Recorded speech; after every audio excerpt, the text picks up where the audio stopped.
Nous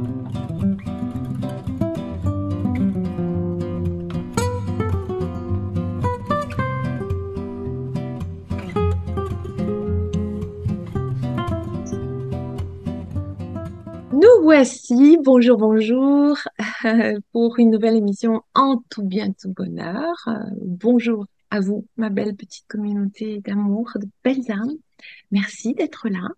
Et vous savez, comme d'habitude, que dans ces invités que je reçois, et je le dis souvent, pas toujours des stars, beaucoup d'étoiles, c'est-à-dire des artisans du monde, peut-être des personnes ou d'illustres inconnus, mais qui œuvrent euh, pour que le monde change, bouge, qui ne font pas forcément beaucoup de bruit et qui pourtant laissent aussi une empreinte. Voilà, donc aujourd'hui, eh ben, ravie de vous faire découvrir quelqu'un que j'ai découvert aussi. Et franchement, c'est un petit cadeau. Il y a des rencontres comme ça qui sont des cadeaux d'humanité et vous allez le comprendre quand vous allez l'écouter. Bonjour Aurélie Croisier de la Vivier. Bonjour Corinne, merci pour ces premiers mots. Bonjour tout le monde, je suis très contente d'être là. Ouais, moi donc, ravie. Allez, je vais te présenter un petit peu en quelques mots et puis après, euh, on va échanger comme j'aime dans ce format, en tout bien, tout bonheur, puisque c'est une émission qui ouvre un peu le cœur, paraît-il. Voilà. Alors moi, j'ai découvert en toi une femme amoureuse des gens et des mots, ça me rejoint bien ça, et qui œuvre à transmettre aussi ce qu'elle visite, ce qu'elle chemine, et le permettre peut-être d'aller au-delà des frontières. C'est-à-dire que tu es une voyageuse, hein, donc tu partages tes récits de vie sur un blog qui s'appelle curieuseboyageuse.com et tu as publié aussi plusieurs romans, des récits et des guides de voyage, je crois. Dans Comment? ce qui est à mettre en lumière aujourd'hui, en tout cas moi j'avais envie, c'est ton livre qui s'intitule Briser l'armure du GHB à la pleine présence.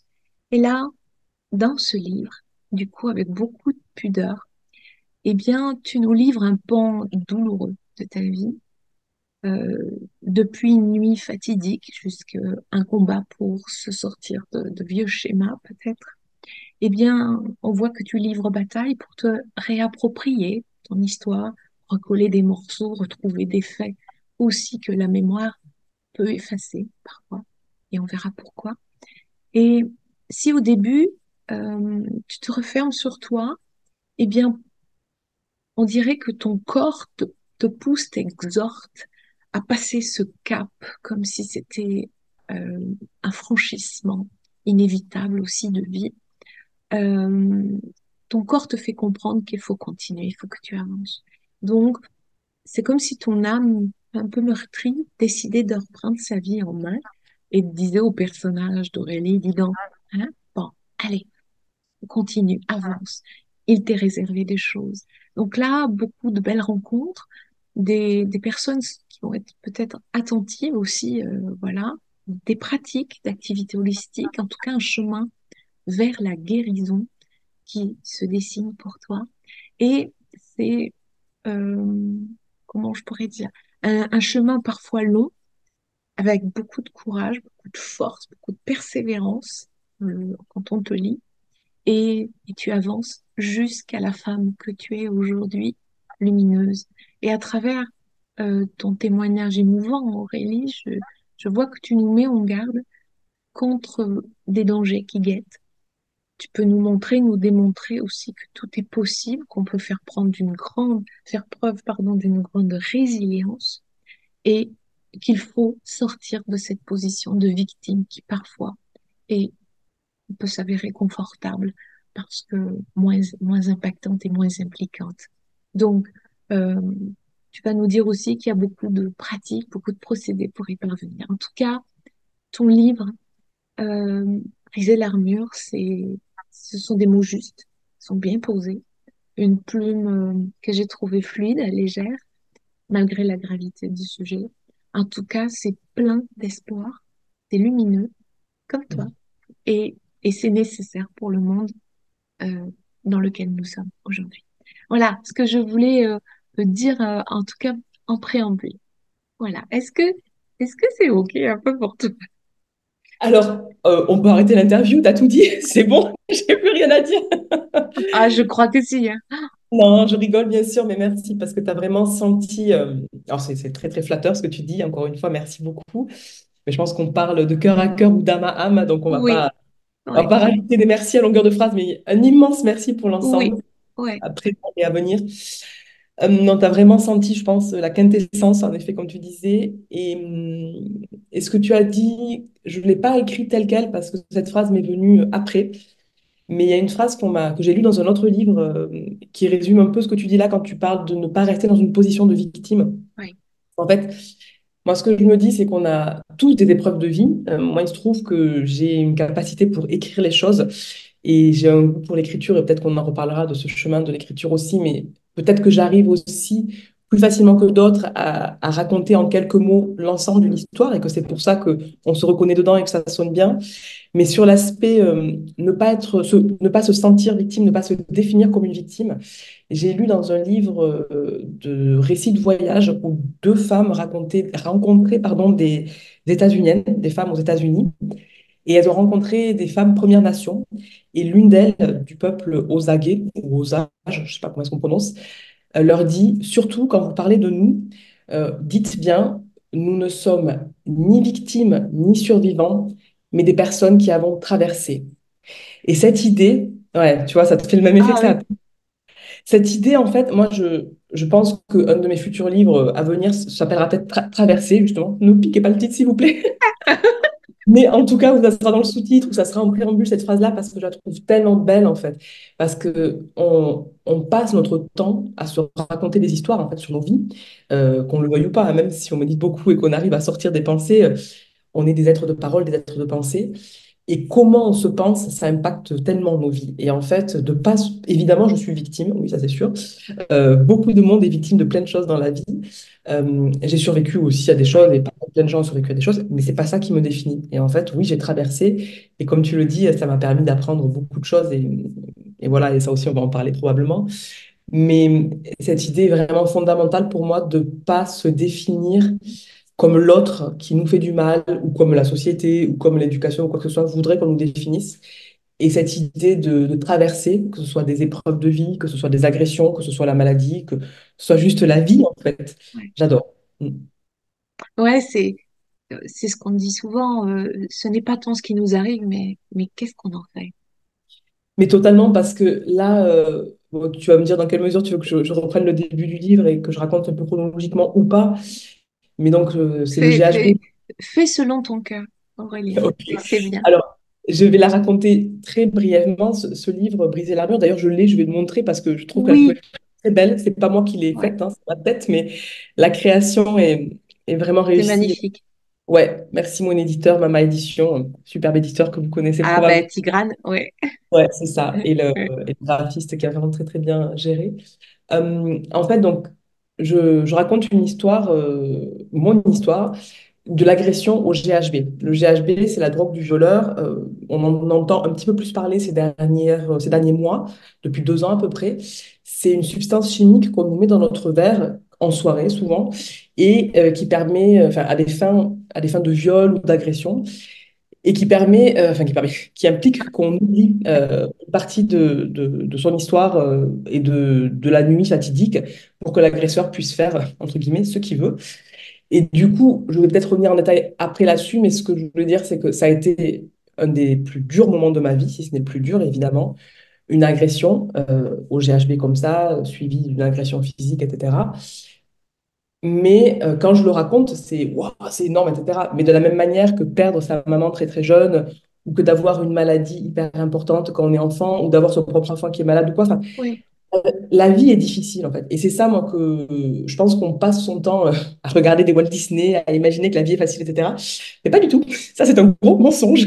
Et comme dit, mon psy, c'est quand il y a marqué The End, la fin, que ça commence en fait. On nous ment depuis le oui, départ. Il se marie, il y a beaucoup d'enfants. Bah oui, c'est là que. Il y a heureux, il y a beaucoup d'enfants. Non, non, c'est là que ça commence. Et en fait, c'est juste la vie qui est difficile. Et moi, je parle de cette agression-là parce que je choisis d'en faire le point de départ d'un chemin de vie, en fait, de mettre un sens. Et c'est un sens que je choisis d'y mettre. Parce que suite à ça, j'ai eu plein de prises de conscience, etc., etc. Mais encore une fois, je pense que on a tous des épreuves de vie. Enfin, je ne connais pas une seule personne, peut-être qu'elle existe et je ne sais pas si elle est plus heureuse ou moins heureuse que nous, qui a eu zéro maladie, zéro agression, zéro perte, zéro deuil, zéro personne autour de soi qui va mal, qui va bien, enfin qui va Mm. mal. Personne n'est comme ça. Et du coup, après, il y a peut-être des échelles de souffrance ou quoi, mais même c'est pareil parce que finalement, est-ce qu'une personne, même qui perdra son chien, bon, moi, j'ai pas d'animal dont je suis très proche, mais dont il est très très proche, finalement, est-ce qu'il n'en souffrira pas plus que quelqu'un qui est super bien accompagné après une agression ou après autre chose? Donc, la question, c'est, on a tous des épreuves de vie hyper difficiles, quelles qu'elles soient. On a tous des épreuves de vie, en fait. Et la question, c'est qu'est-ce qu'on en fait?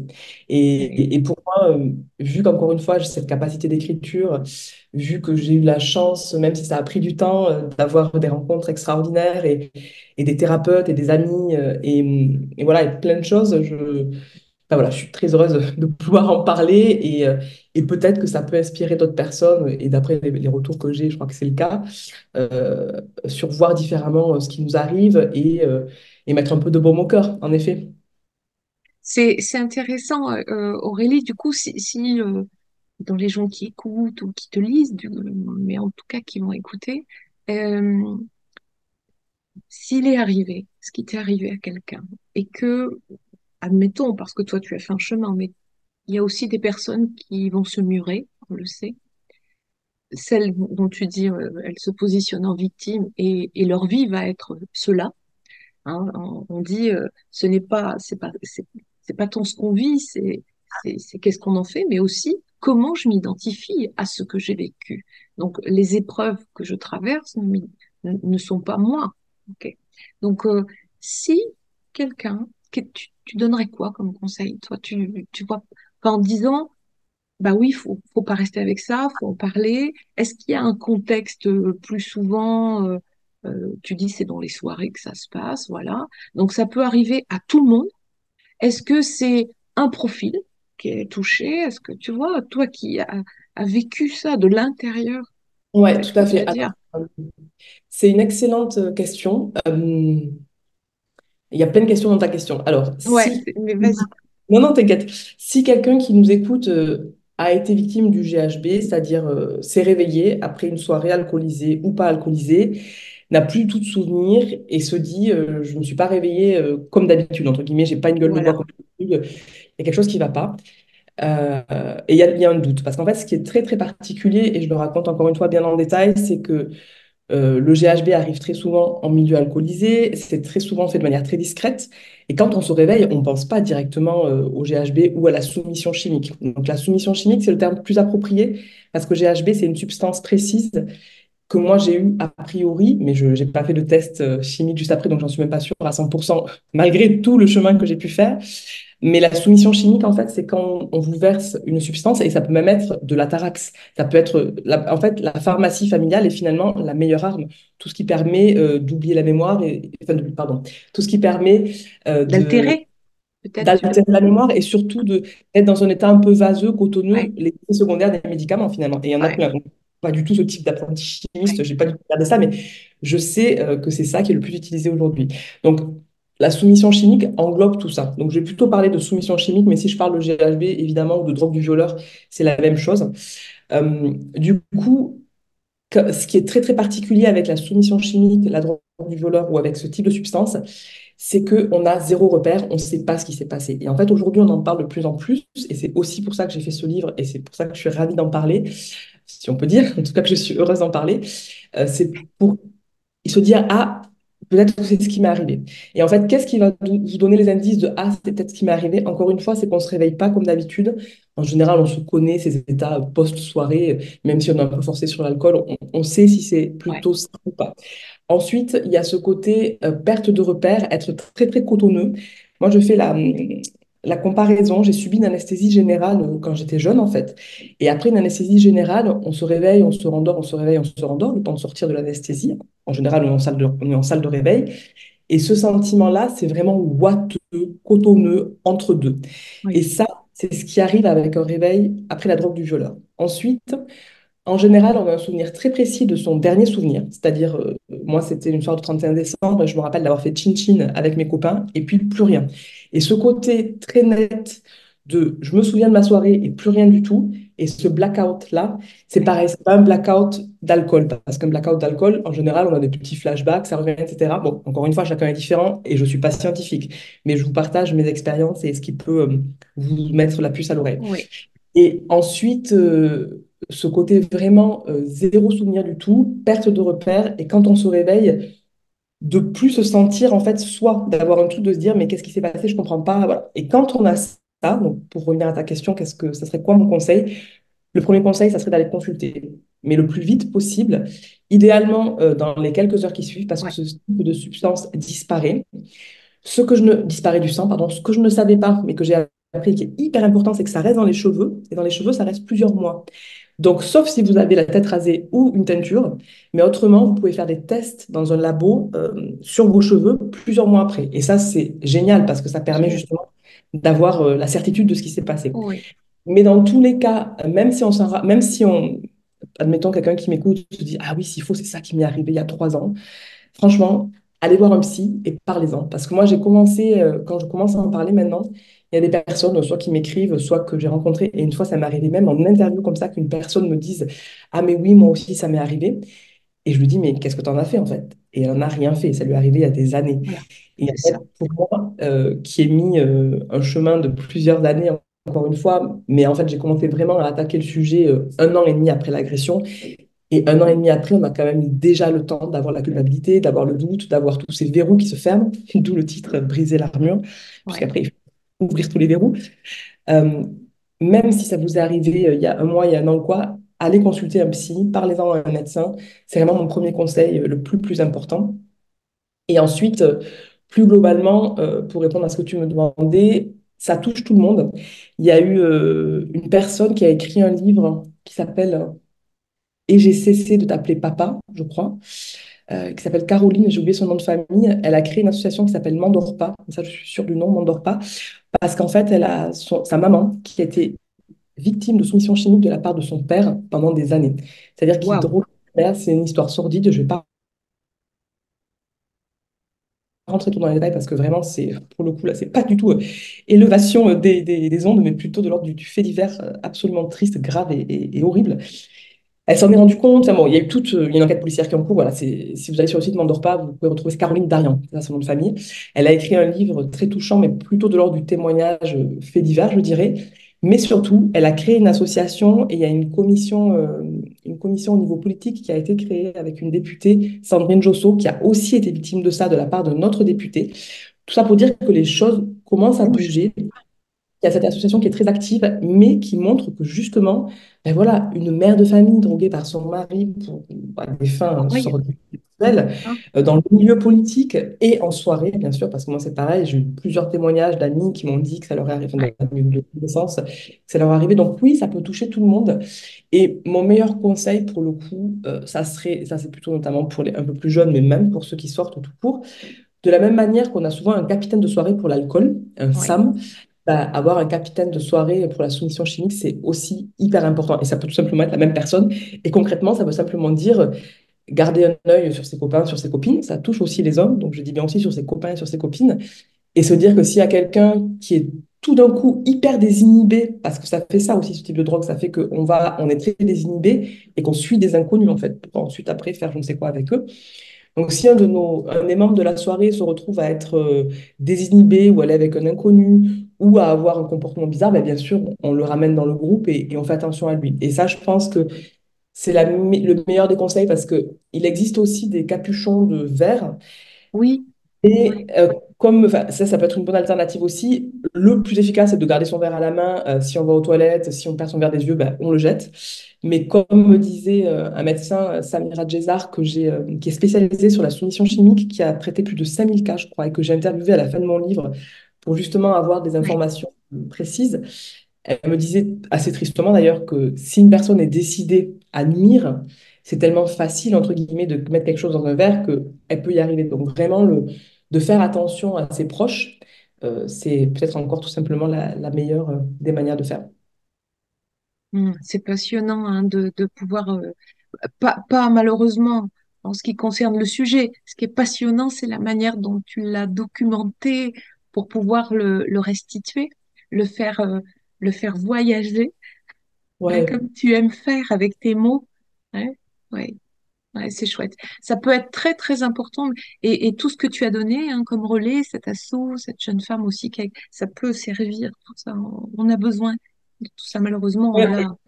Et surtout, alors quand la commission parlementaire, voilà, c'est ça le terme, la commission parlementaire arrivera à ses fins, quand on aura Ouais, des hommes politiques à la tête de notre pays, des femmes politiques, bref, quand tout ça reprendra, peut-être qu'on aura des informations, et à mon avis, ça va faire froid dans le dos, le nombre de personnes. Parce qu'en ouais, fait, c'est quelque chose, d'une part, on a honte, parce qu'on se demande si c'est pas l'alcool, il y a la culpabilité, d'autre part, on ne sait pas. Mais a priori, si on met sous le terme soumission chimique tout ce qui est ajout de substances, quelles qu'elles soient, médicamenteuses, etc., je pense que c'est un véritable fléau. Et j'ai vu justement, mais très rapidement, je ne l'ai pas lu en détail hier, sur cette association-là qui fait un super travail d'enquête, qui a beaucoup de témoignages relayés, etc. Euh, et je précise qu'ils ne m'ont même pas interviewé, donc je ne suis pas du tout payée pour parler d'eux comme ça, mais c'est vraiment parce qu'ils font un chouette travail que depuis MeToo, paradoxalement, les agressions sous soumission chimique, a priori, ont augmenté depuis le mouvement MeToo, parce que justement, ça laisse pas de preuves, en fait. Ça laisse pas de preuves, il n'y a pas de traces, il n'y a pas d'agresseur. Parce que c'est ça aussi le truc, c'est que quand on a cette substance en soi, pardon, euh, on peut sembler consentante. Parce qu'en fait, ça fait baisser toutes les... Ça désinhibe. bah Et ça oui, désinhibe, c'est-à-dire que, en gros, c'est ce que j'ai compris des années après, ça nous met en mode zombie. Donc, on va suivre son agresseur, limite, on va se faire violer, puis on va se rhabiller tranquillement derrière, quoi. Enfin, c'est vraiment ça, le truc, c'est ouais, qu'on n'est plus du tout maître de son corps. Et on est comme une poupée de chiffon. Enfin, c'est effroyable quand on y pense.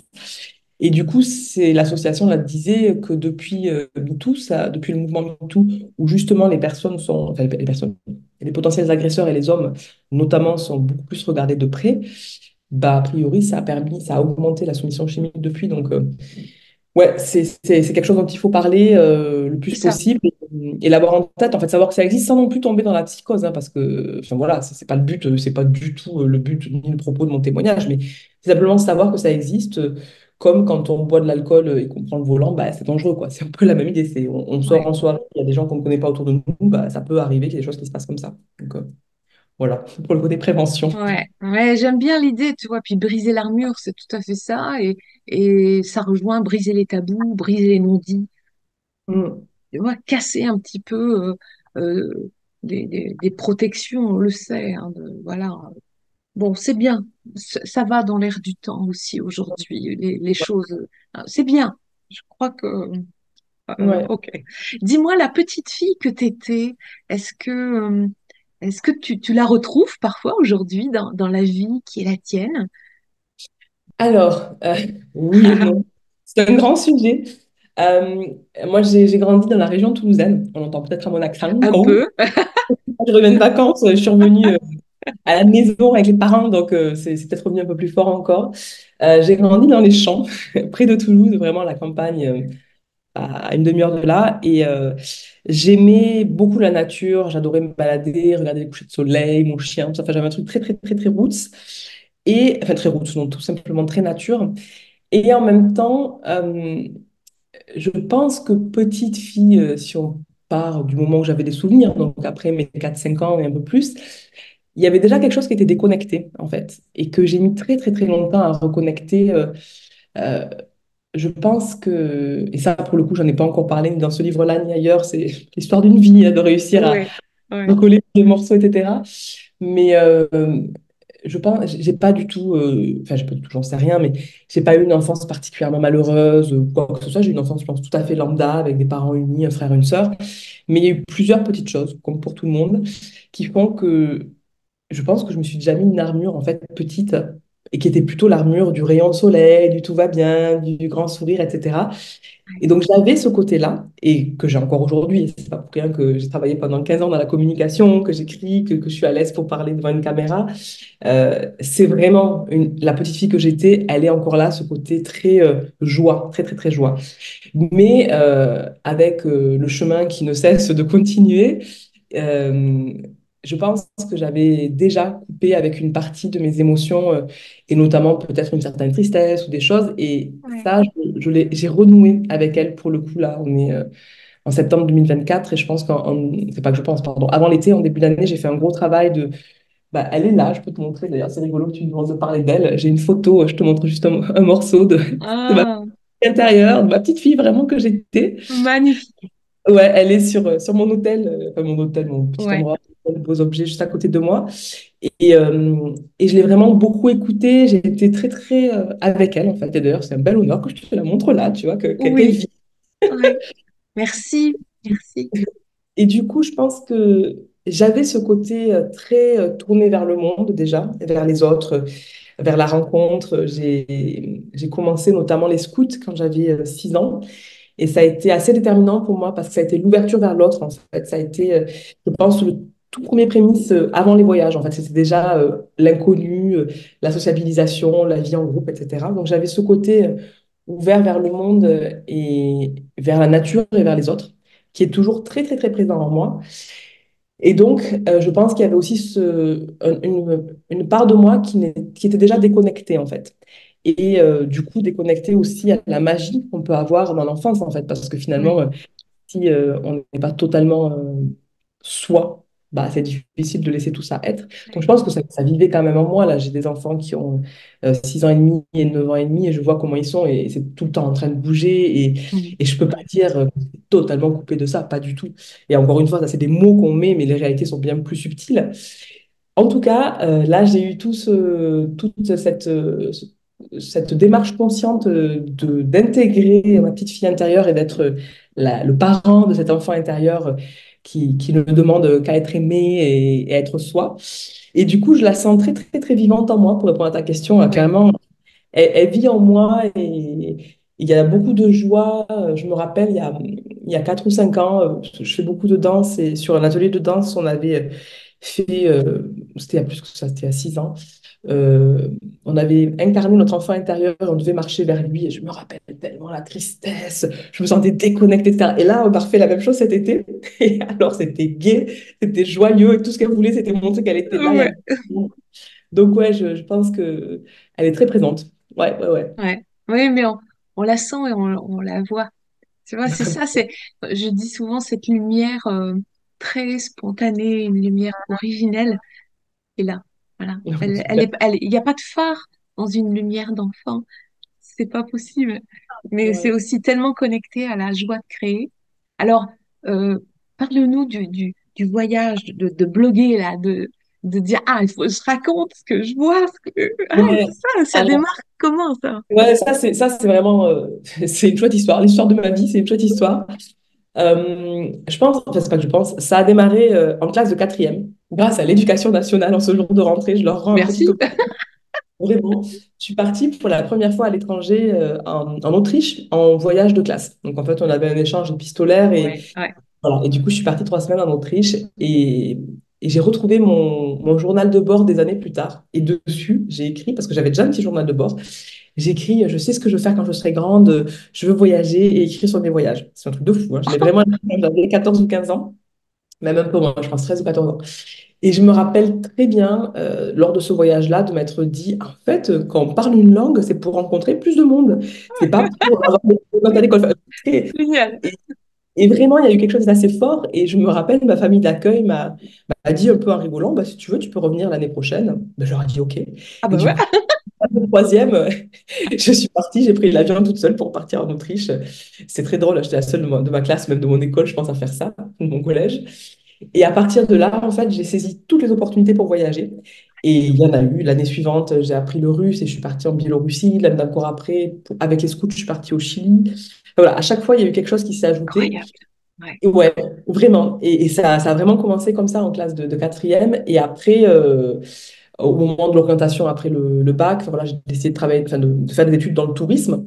Et puis j'ai fait une classe prépa, non pas une classe prépa, pardon, une classe Erasmus en Allemagne. Donc voilà, en gros, j'ai continué à créer des opportunités. Ouais. Et le deuxième gros moment, ça a été quand je suis partie vivre en Chine. Donc là, c'était en 2009, j'avais 26 ans. Et je travaillais dans les échanges culturels avec la Chine depuis la France depuis quelques temps. Il y a eu une crise, la crise des subprimes, donc j'ai été licenciée de mon boulot en lien avec la Chine. Et je me suis dit, bon, j'avais donc 26 ans, soit je reste à déprimer en France, soit je pars tenter ma chance à l'étranger. J'avais mon conjoint de l'époque, celui qui était présent lors de l'agression au GHB, dont je parle pas mal dans le livre. Et on s'est dit, qu'est-ce qu'on fait, quoi? Et en fait, lui était bien intéressé par le Canada, moi plutôt par la Chine. Et puis bon, finalement, ça s'est trouvé être la Chine par un hasard de job qu'il a trouvé lui-même là-bas. Et à ce moment-là, je me suis dit, est-ce que ça serait pas le moment d'ouvrir un blog? Parce que à chaque fois que je partais en voyage, notamment quand je travaillais dans les échanges culturels entre la France et la Chine, depuis la France, j'avais voyagé plusieurs fois en Chine. Quand j'avais été en Allemagne pour mon année Erasmus, pareil, enfin, j'étais à distance. À chacune de ces occasions-là, j'écrivais des longs mails en fait à mes amis et à ma famille. Et j'avais une espèce de mailing list comme ça se faisait. Maintenant, ça se fait plus du tout, mais ça se faisait comme ça à l'époque. Et je me suis dit, je vais finir par être spammée par mes proches, donc je vais tenir un blog. Mais à l'époque, en 2009, il n'y avait pas du tout beaucoup de blogs. Moi, j'en lisais un, Didi Paris, qui existe encore, je crois. Et c'est comme ça que j'ai commencé à créer mon blog de voyage. C'était un des premiers blogs de voyage. Et pour raconter ma vie quotidienne en Chine. Et là, ça a été vraiment, donc c'était février 2009, ça a été une excellente idée, si je puis dire, Mhm. ou une excellente Ouais. ambition.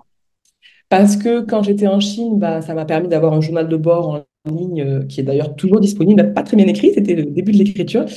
Et justement, c'est là où ça a été hyper intéressant, c'est que ça a été les voyages qui ont nourri l'écriture et l'écriture qui a nourri les voyages. Parce que ça a été un super cercle vertueux où je voulais garder une trace de mon quotidien en Chine, donc j'écrivais ces choses-là. Mais quand je voyageais, je me disais, ah tiens, je pourrais aller aussi à tel endroit, comme ça je pourrais en parler sur mon blog. Ou alors des fois, je me disais, tiens, ça fait longtemps que je n'ai pas écrit un nouveau truc sur le blog, je pourrais voyager. Enfin, il y avait tout ce côté, on va dire, cercle vertueux. Et au moment de l'agression, donc ça faisait 6 mois que je vivais en Chine, c'était en décembre 2009, enfin le 31 décembre ou 1er janvier 2010. Donc quand j'étais en Chine, ça a été très compliqué pour me faire aider parce qu'il n'y avait pas de psychologue francophone et puis parce qu'avec mon conjoint, il y a eu des choses qui ont fait que je me suis encore plus fermée, on va dire ça comme ça. Et je n'ai pas rencontré de psychologue française, mais j'ai rencontré une coach francophone à Shanghai. Et elle m'a dit, elle ne pouvait pas solutionner le problème parce que c'était vraiment très très profond, cette Ouais. agression-là, mais elle m'a dit, vous pourriez investir une pratique artistique qui vous changerait les idées, qui vous donnerait des objectifs. Et là, je me suis mise à investir l'écriture différemment. Et à partir de là, donc ça c'était le 1er janvier 2010, l'écriture a vraiment pris un tournant pour moi. C'est devenu un espace de création réel. Jusqu'alors, c'était plutôt anecdotique, c'était plutôt l'occasion de Ouais. raconter mes voyages, une prétention. Et là, je n'avais pas forcément de prétention, mais j'avais des envies très fortes en fait de partager mes écrits. Et puis depuis, ça s'est plus arrêté. Donc voilà, ça fait 14 ans que ça dure et ça continue. Et quand je suis rentrée vivre en France, 2 ans après l'expatriation en Chine, enfin, on a vécu 2 ans là-bas, je me suis dit, est-ce que je garde mon blog ou pas? Et puis je me suis dit, bon, ça sera l'occasion de continuer à voyager, ça me donnera un prétexte en fait. Et c'était une très bonne idée parce qu'à ce moment-là, donc 2011, il y avait peu de blogs en France. Et il a été assez rapidement remarqué. J'ai été invitée dans plein d'endroits et j'étais très, très lue. C'était un peu les TikTokers ou les YouTubers d'aujourd'hui, Oui, d'aujourd'hui, ouais. les blogueurs de l'époque. Et j'avais vraiment le vent en poupe, si on peut dire. Sauf qu'après, j'ai pas pris le vent des réseaux sociaux parce que moi, ce qui m'intéressait, c'était l'écriture. Et donc, le blog continue. Maintenant, j'écris sur d'autres supports, donc j'écris moins souvent sur le blog, mais il existe encore et c'est toujours un espace de liberté. Et c'est ça qui est génial avec l'écriture et raconter les voyages, en fait, c'est que, pour mieux répondre à ta question, c'est que pour moi, l'écriture, ça a toujours été un espace de liberté et de créativité. En fait, j'ai eu cette chance, justement, d'avoir ce média qui est un espace totalement libre, tu vois. Et j'avais pas à me dire, il faut que j'écrive tel format pour tel journal ou pour tel site internet. J'avais pas d'argent à en gagner, même s'il m'arrivait d'avoir des petites collaborations. Mon salaire ne dépendait pas de ça.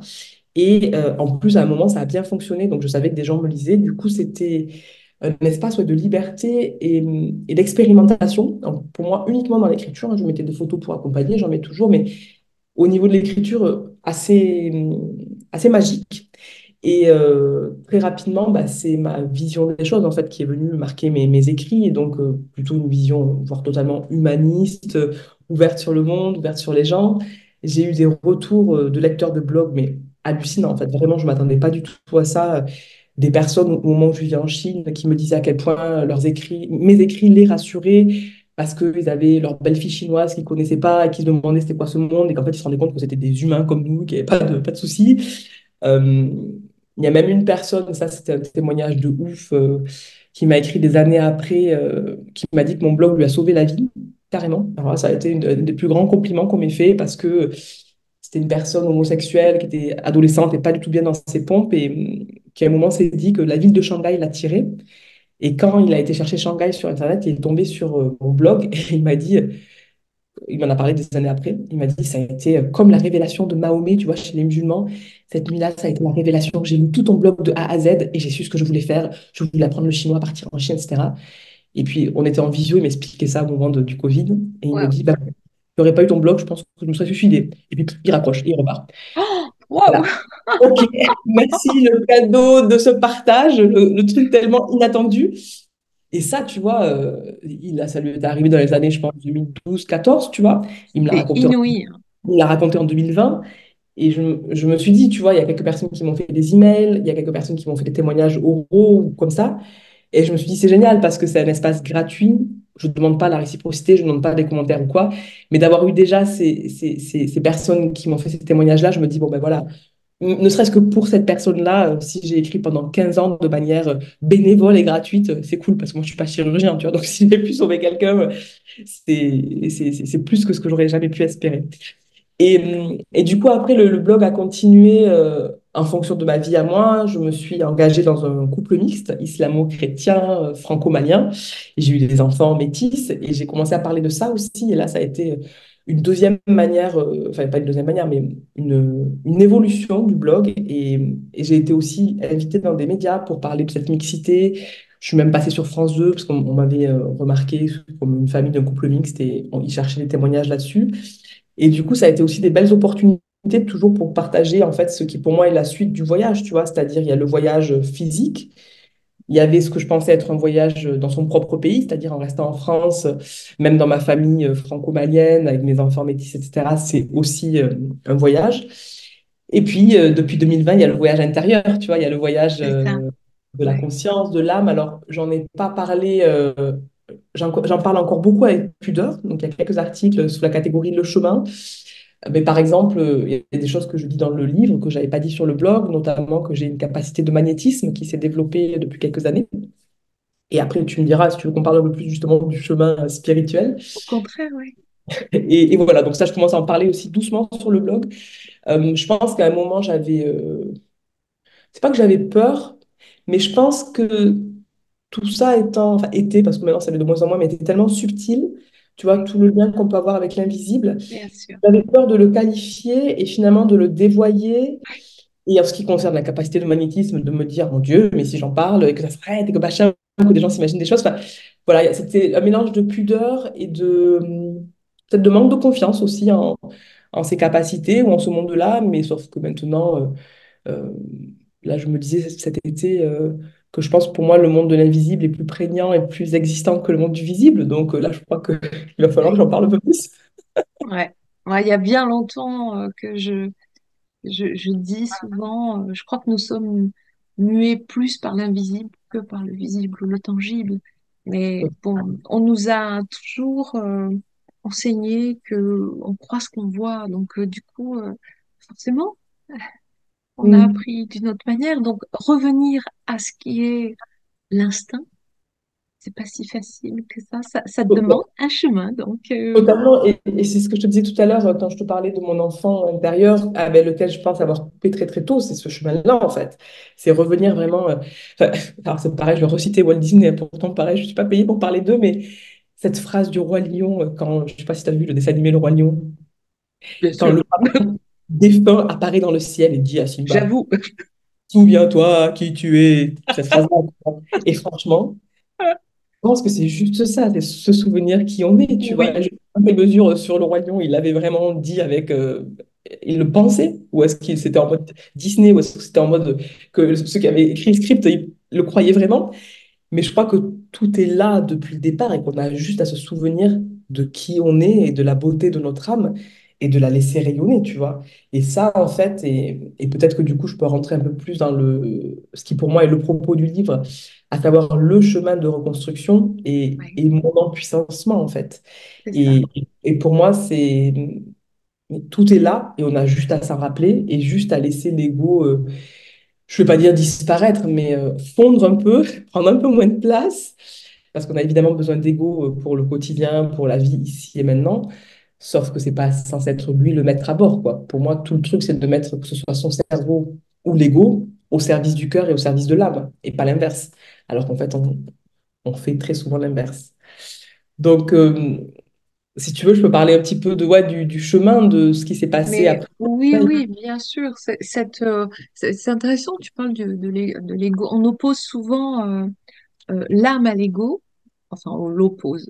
Pas on les oppose, mais tu vois, on les met presque dans la balance en disant il vaut mieux être là que là. Mais euh, avec toutes ces années d'accompagnement, je remarque qu'il y a la construction d'un personnage autour de l'âme. Moi, c'est ce Mm, que j'ai remarqué, avec mm, une partie égotique négative qui se nourrit de tout ce qui est blessé et douloureux en nous, ou des mémoires héritées. mm, Et il y a cette part d'ego positif dont nous avons besoin, qui nous permet parfois de nous dépasser, d'aller chercher de l'audace, du courage, du cœurage, ouais. pour dépasser tout ça. Moi, je sais pas, mais c'est intéressant parce que je vois trop souvent, j'ai vu passer d'ailleurs un post il y a pas très longtemps sur Facebook d'un thérapeute qui avait fait un visuel, l'ego et l'âme. Donc, l'ego porte un masque, l'âme est véritable.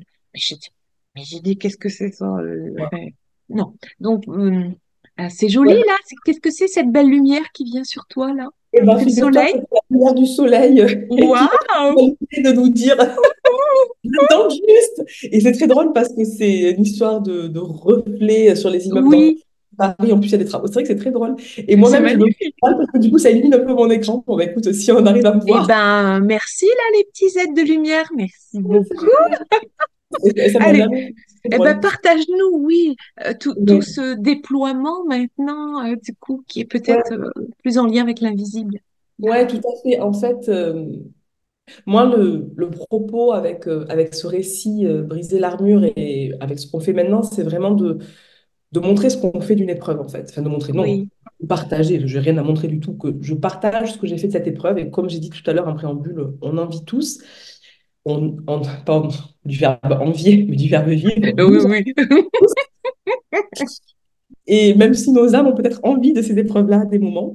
Euh, et Oui, finalement, moi, j'ai décidé que ce 1er janvier 2010, euh, à- quelques années après, que ça serait le début de mon chemin. Et en fait, c'est ce que je dis en épilogue du livre, peut-être que j'aurais pu apprendre tout ce que j'ai appris dans les livres, justement, en vidéo ou quoi. C'est pas ma vie, en fait, donc je ne veux pas rechoisir une autre vie ou la réécrire. Et cette épreuve-là, elle se réveille parce que je ne voulais pas raconter, parce qu'en plus, des fois, je le raconte et ça peut être un petit peu en mode fait divers. Mais c'est hyper traumatique en fait de se réveiller sans souvenir dans une ville, en plus Shanghai, où je vivais depuis peu ah de oui, temps. Ça a été atroce. Le lendemain, mon conjoint qui croyait que je m'étais bourré la gueule toute seule et que je l'avais trompé parce que j'étais partie avec un homme, etc., a eu zéro empathie pour moi. Donc déjà, j'ai mis une plombe pour revenir à la maison. Là, j'ai pas été accueillie. Donc il y a vraiment eu fermeture. ouais, Le lendemain, j'en parle assez tôt dans le livre, donc je peux le dire, j'ai vécu un viol conjugal.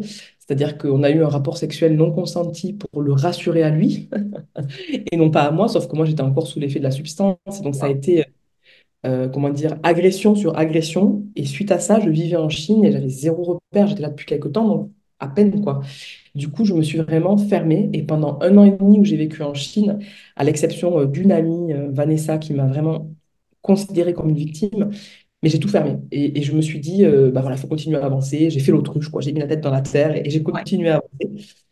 Et c'est en rentrant vivre en France, donc après les besoins de l'expatriation, on est parti à deux, on est revenu à deux, que j'ai quitté mon conjoint parce que je me suis rendu compte qu'il y avait un truc qui allait pas. et que j'ai fait une première psychothérapie. Et à ce moment-là, donc c'est vraiment la première chose que je conseille à faire quand on a ce genre d'agression, c'est de se faire aider par un psy, parce qu'encore une fois, on est des êtres de parole.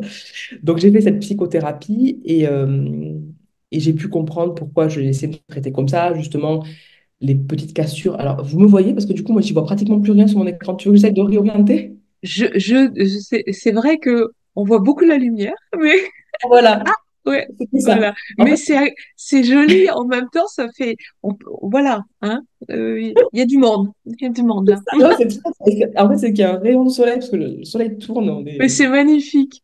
très drôle. Mais Bon, effectivement, je te vois mieux. c'est surtout que là que je commence à parler beaucoup, je me dis, je vais vous perdre si vous ne me voyez pas.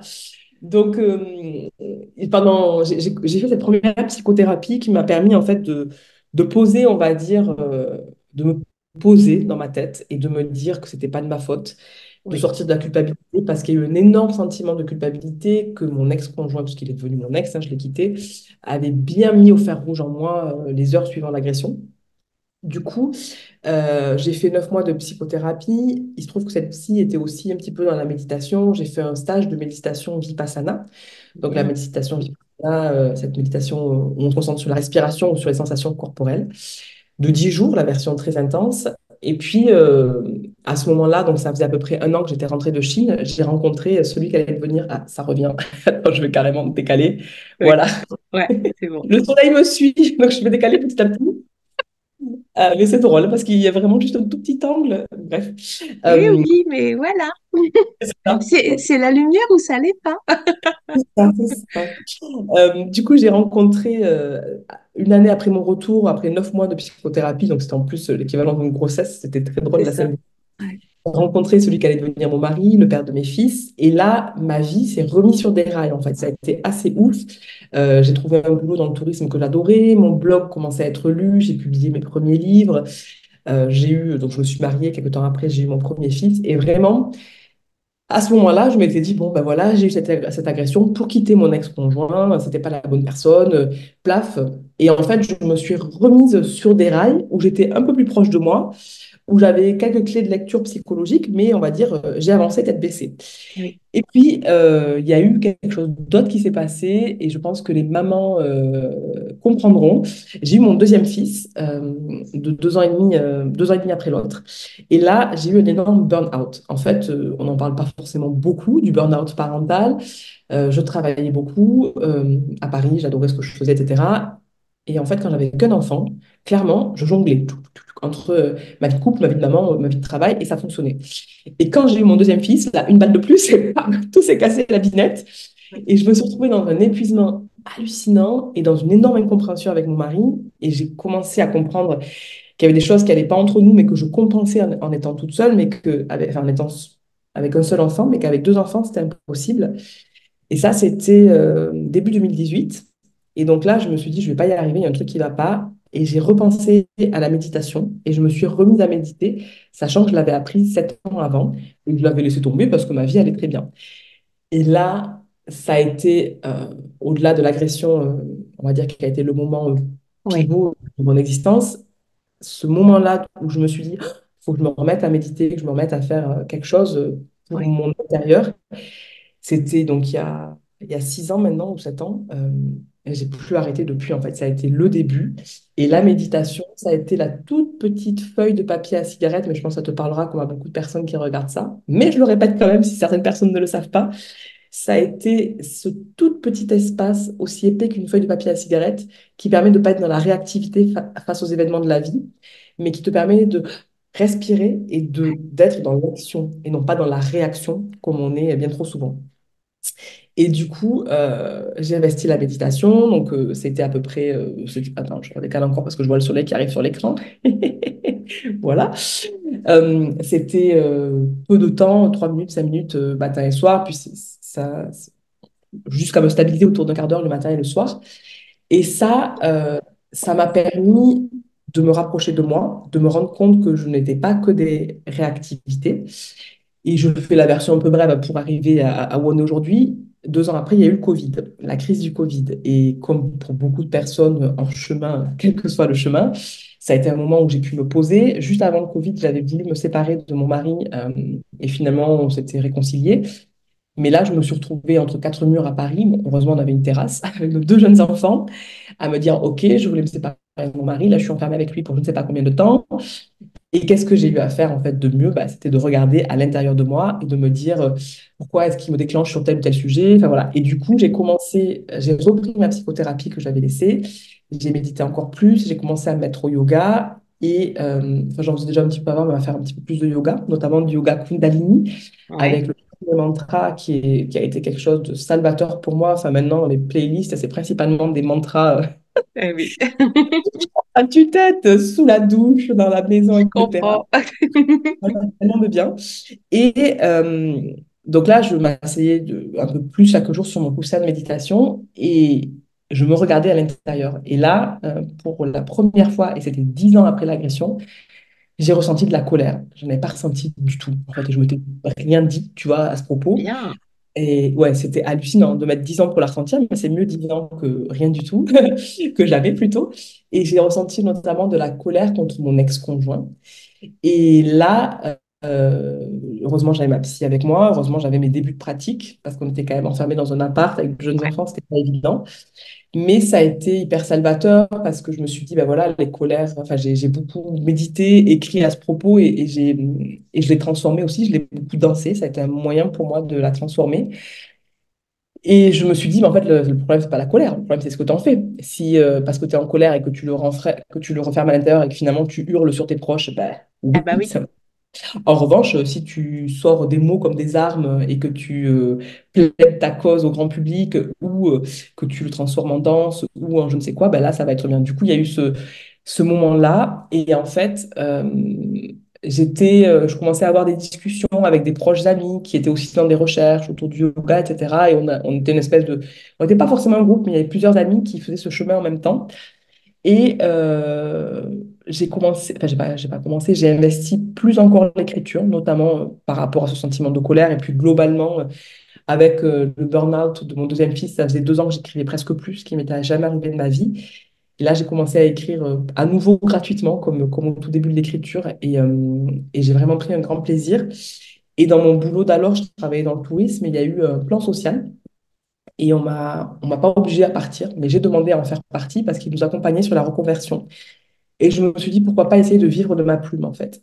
Et donc, à ce moment-là, j'ai fait encore plus de vide dans ma vie. C'est-à-dire que j'ai arrêté de bosser. En plus, j'étais en burn-out parce que j'étais épuisée. Donc là, je me suis retrouvée à la maison sans bouger. Ça a réglé le problème de l'épuisement physique, si ce n'était pas celui de l'épuisement moral. Et donc là, il y a eu comme un moment de vide, en fait, en moi, ce qui m'était jamais arrivé parce que j'avais tendance à faire Bah beaucoup oui. Mm. d'action pour fuir aussi à tous mes schémas, tout Bien ce qu'on sûr. Mm. et là, sans que je m'en rende compte du tout comme ça, bah, l'invisible a commencé à apparaître. Il n'était pas du tout comme ça au départ, mais a commencé à apparaître dans ma vie et la foi aussi. Et en fait, moi, je suis de culture chrétienne à la base, mais ça faisait très longtemps que je n'avais pas été à la messe ou quoi. Mais j'ai senti que je commençais à me relier à plus grand que moi, tu vois. Puis j'ai eu des lectures, des podcasts, enfin, tout s'est fait petit à petit. Et fin 2020, il y a eu un premier élément hyper hyper clair pour moi qui m'a montré que l'invisible existait, c'est que j'ai renoué dans l'invisible avec le père de mon père, que mon propre père n'a jamais connu puisqu'il a été abandonné à la naissance.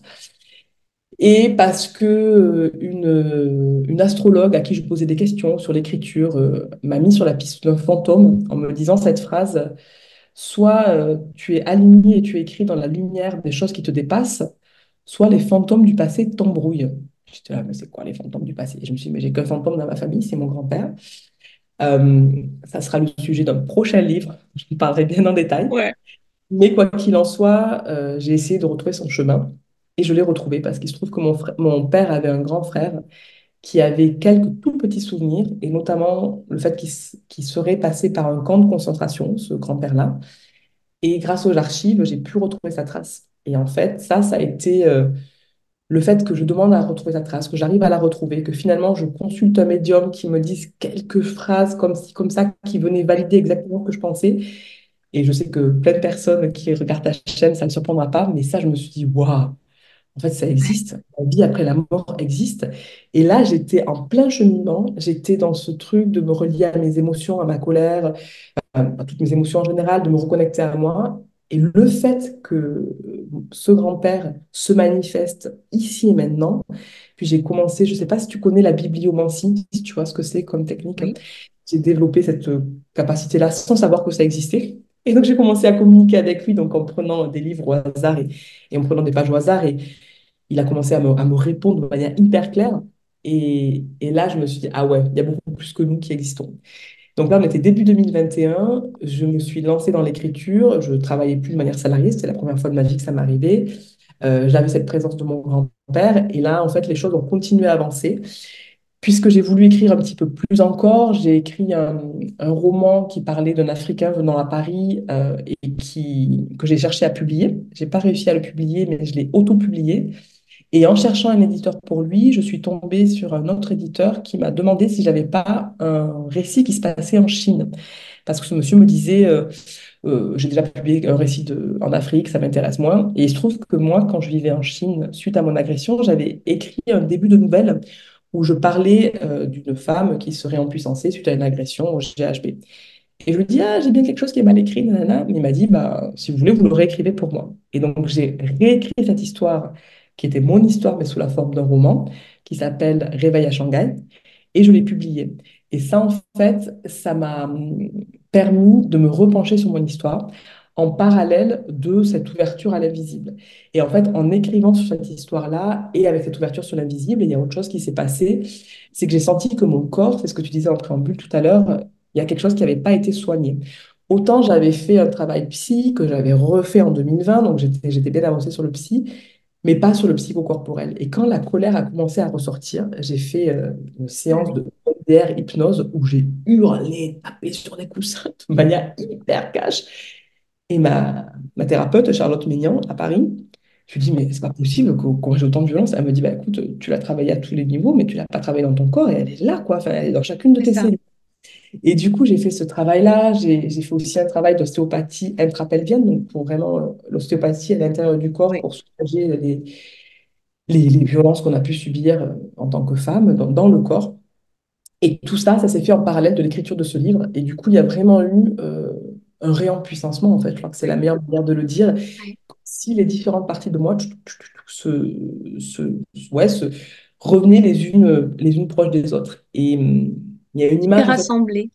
Ouais, il y a une image que j'aime bien utiliser, c'est le kintsugi, qui est de plus en Oui, plus bien utilisé sûr. aujourd'hui, mais c'est cette poterie qu'on Ouais. recolle, poterie brisée, que les Japonais Ouais. recollent avec de l'or, de la De laque et de l'or, l'or, ouais. et qui à la fin a plus de valeur, en fait, parce que la pièce est unique, parce qu'on voit Ouais, les figures, mais qu'elles sont sublimées avec de l'or. c'est ça. Et vraiment, c'est le sentiment que j'ai eu, à un moment, je parlais de mon cœur kintsugi, de vraiment ouais, me réunifier, et en même temps, bah, notamment avec la publication de d'abord Réveil à Shanghai, et ensuite de Briser l'armure, d'assumer mon histoire et de pas en avoir honte ou quoi, parce que bah oui, c'est horrible, certes. Bon, si tu me définis que comme une victime du GHB, dommage pour toi. Moi, c'est pas comme ça que je me définis. Et en tout cas, ça fait partie de mon histoire. Il y a peut-être une cicatrice là ou ailleurs et tu la vois, mais c'est Oui, pas ce qui me définit, quoi. Et du coup, voilà, j'ai continué à évoluer comme ça. L'écriture a pris de la place. J'ai eu des super clients dans l'écriture du voyage, notamment. Donc, j'écris des guides de voyage pour Petit Futé. J'écris pour un média, un grand média en ligne. Donc, ça, je le fais depuis 3 ans et je suis ravie. Donc, j'ai vraiment senti que j'étais au bon endroit. oui, Et je continue mes pratiques de méditation, de contact avec mon grand-père. Je sentais que j'étais très, très curieuse, en fait, et je cherchais beaucoup à l'extérieur. Et puis, il y a plusieurs choses qui se sont passées avec des amis. J'ai eu des expériences, bon, je les raconte en détail, de contact avec mon âme. Et il y a eu un élément assez clair qui m'a montré qu'il n'y avait rien à chercher à l'extérieur. C'est cette capacité de magnétisme dont je parlais tout à l'heure. En fait, c'était l'été 2021. Donc, 11 ans après mon agression, 1 an et quelques après le début, enfin, plutôt 3 ans après oui. avoir médité quotidiennement et 1 an après le confinement où j'avais vraiment beaucoup investi à l'intérieur, si on peut dire. Et là, c'était très drôle. J'étais en stage de danse avec des amis. Je danse donc depuis des années de la danse d'Afrique de l'Ouest, notamment. Et on fait un stage d'été très souvent ensemble dans le sud-ouest, un endroit que j'adore, etc. Et puis l'une d'elles avait un bobo, moi je méditais comme depuis toujours, quoi, enfin depuis toujours, depuis des années, et mes mains avaient commencé à chauffer 6 mois avant. Et moi je m'étais dit, tiens, c'est simplement parce que je suis bien alignée que mes mains chauffent, quoi. J'avais rien interprété différemment. Parce que personne n'a de magnétisme dans ma famille, enfin c'est pas du tout un truc euh, commun chez moi. Et en fait, je me suis dit spontanément, tiens, je pourrais mettre ma chaleur sur ses mains, et sur son bobo, et on verra ce que ça donne. Elle avait une contracture au mollet, je sais pas quoi. Bon, il se trouve que j'ai senti sa chaleur, j'ai senti sa chaleur, elle a senti ma douleur. Non, l'inverse. J'ai senti sa douleur, elle a senti ma chaleur, plutôt ça. J'ai Et compris. et il s'est rien passé d'autre. Mais j'avais d'autres copines qui avaient pareil, des gros bobos, parce que c'était un stage assez intense. Et là, ça les a guéris. L'une avait une migraine persistante qui est passée comme ça en quelques minutes, et l'autre avait tellement mal aux pieds qu'elle dansait plus 3 jours, qu'elle pouvait plus poser son pied par terre. Et je l'ai guérie spontanément. Et en fait, ça a été assez ouf parce que c'était dans un cadre où j'étais pas en ville, pas en train d'intellectualiser, j'étais qu'avec des amis en train de Ah danser, oui, de m'amuser. Et du coup, j'ai continué. Et c'était il y a 3 ans. Et puis depuis, j'ai pu arrêter. Et ça a été assez fulgurant. En fait, la rentrée suivante à Paris, je me suis dit, qu'est-ce que je vais en faire? Est-ce que je dois faire du Reiki? Est-ce que je dois faire autre chose? Mais en fait, non, tout ce que j'ai essayé d'organiser, ça ne marchait pas parce que c'était déjà là et ça fonctionnait déjà. Et je ne me voyais pas faire ça pendant 2 heures dans une salle, tu vois, pour essayer de faire fonctionner alors que c'était là. Par contre, j'ai eu des occasions, notamment des très grosses brûlures à faire, en fait, et j'ai écouté mon cœur qui me disait, mais vas-y, et ma tête, elle se disait, mais qu'est-ce que tu fous, Aurélie? Comment tu peux essayer ça alors que t'en sais rien? J'ai trouvé des formules entre un livre et des amis. Enfin voilà, j'ai tenté des choses. Et depuis, j'expérimente en fait. Et ce qui est assez ouf, c'est comme on disait tout à l'heure en rigolant, en référence à ce dessin animé, tout est là et on a juste à se souvenir, quoi. Et en fait, moi, je pense pas du tout avoir, enfin, si, c'est une capacité très particulière et je suis honorée de l'avoir. Pour moi, c'est l'énergie de vie qui circule à travers moi, l'énergie de Dieu. C'est pas Aurélie qui donne son énergie et qui s'épuise, quoi. C'est pas du tout ça. Mais on a tous des capacités qui nous dépassent largement. Et en fait, on a juste à les laisser s'exprimer, bien quoi, sûr. à les remarquer et à les accueillir et à les honorer.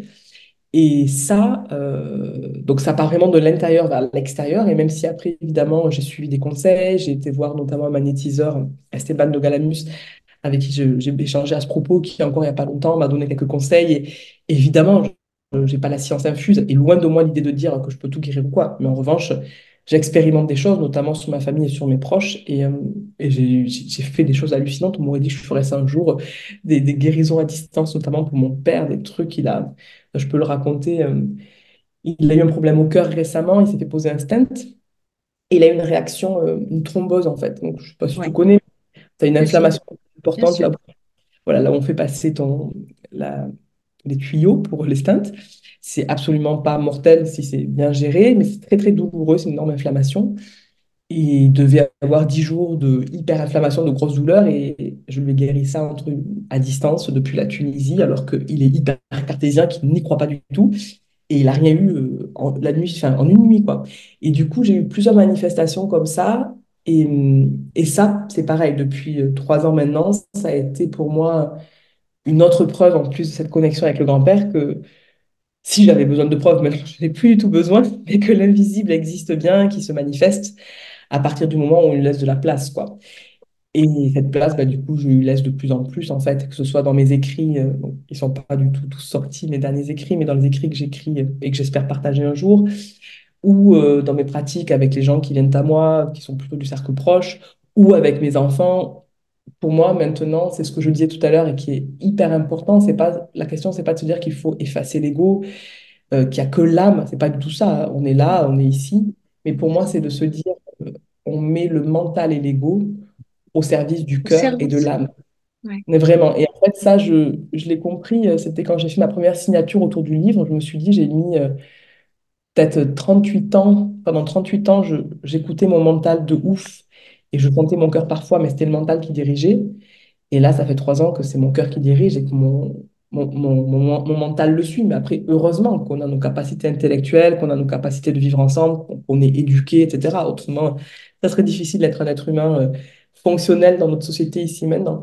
Mais en revanche, pour moi, c'est très clair que c'est mon âme qui connaît la voie, qui avance. et qui me guide. Et après, depuis, et encore là, pas plus tard qu'hier, j'ai une pratique autour de la nouvelle lune. Enfin, j'expérimente beaucoup de choses et je continue le chemin.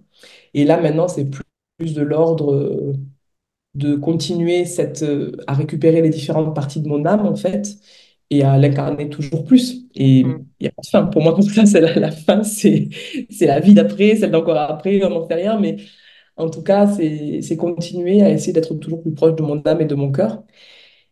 Et si on en revient au livre et à ton invitation, cette agression au GHB, ce réveil traumatique le lendemain, pour moi, je choisis de me dire que c'est le premier jour euh, du Du reste sens de différent ta vie. de ma vie et surtout du sens différent que ma vie a pris depuis. Ouais, C'est-à-dire que s'il n'y avait pas eu cette agression-là, je ne sais pas ce que ma vie aurait été. Je ne pourrais jamais la réécrire. Mais en tout cas, moi, je choisis de mettre le sens comme un panneau indicatif et comme le sens de la vie, quoi. C'est là que tout a commencé. Et, euh, et c'est ce que je choisis d'en faire. Et puis aujourd'hui, ça ne veut pas dire que je suis arrivée. Dans le dernier chapitre, je raconte une épreuve de vie que je vis encore aujourd'hui, dont je n'ai pas forcément envie de parler parce que ça touche ma famille, et notamment mes fils et moi. Très, très douloureuse que j'aurais jamais imaginé vivre non plus. Mais le fait, donc c'est pas un happy end, c'est pas je suis devenue guérisseuse et tout est magnifique, pas du tout. oui, Mais c'est plus que grâce à tout ce que j'ai appris et à cet empuissancement, et qui pour moi n'est pas fini, qui est l'histoire d'une vie, bah, je sais que je peux faire plus face aux épreuves que la vie ne manque pas de nous mettre sur notre chemin, puisque c'est la c'est vie, quoi. sûr, c'est sûr. Ah, mais c'est magnifique. Bah écoute, c'est un tellement beau parcours, quoi. Enfin, je veux dire, tu nous as fait voyager, hein, mais ça, tu sais bien faire. Ah, merci beaucoup, Aurélie. Merci, merci. On a passé, allez, 1h20 ensemble. Regarde, Déjà. c'est quel bonheur, quel bonheur. Écoute, euh, on va attendre les prochaines publications. Du coup, on peut s'abonner à ton blog, on peut te retrouver sur les réseaux, voilà, etc. Merci infiniment pour tes partages.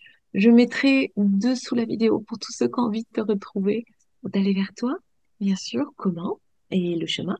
Et moi, ben voilà, c'est mon cœur qui te dit merci, c'est l'usage.